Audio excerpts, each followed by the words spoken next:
Against the Gods, Chapter 1. Tell me exactly what you saw. The old man sat with his fingers crossed in his lap, squinting through the flickering candlelight at the disheveled woman who sat trembling in the chair in front of him. Beside him, another man hunched over a soft clay tablet, his hand poised with a wooden stylus at the ready to record the woman's account of whatever had happened to her hours prior. Breathe. Yes, that's it. Deep breaths.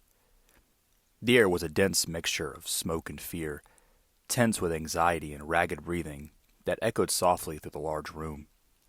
Ready, Timon? The old man whispered, glancing over to the scribe who stretched his arms, cracked his knuckles, and gave a single nod. Timon knew his input, no matter how inconsequential, had no place when recording official statements. He paused for a moment, biting his tongue before he began to question why the high priest Erda, who usually adopted a strict hands-off policy when dealing with domestic issues, would concern himself with this woman's tale, and so late at night. Timon shrugged, focusing on the task at hand. There was no need to go around unnecessarily rocking the boat, as it were, at the slightest sliver of doubt. That's what his son was for. He sighed, thinking to his son, Anki, who, at hearing his father's leaving in the middle of the night, hopped up to pepper him with an endless stream of questions.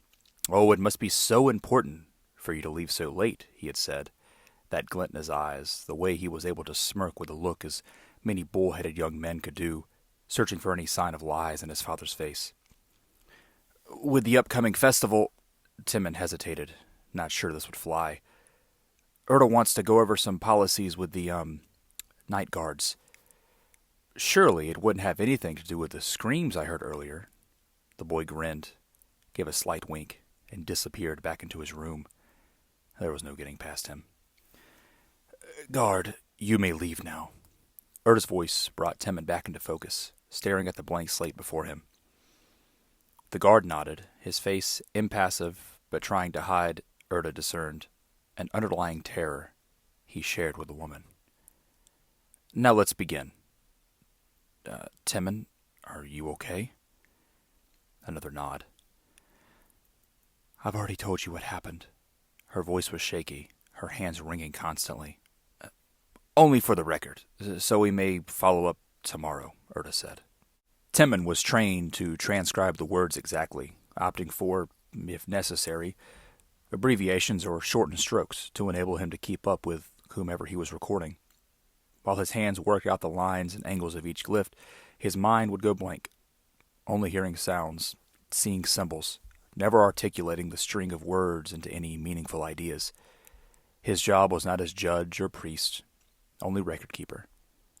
Though, this time, for the first time in years, he found his mind and hands swapping positions, his head grasping for meaning in the woman's odd tale while his hands would stop entirely while he listened.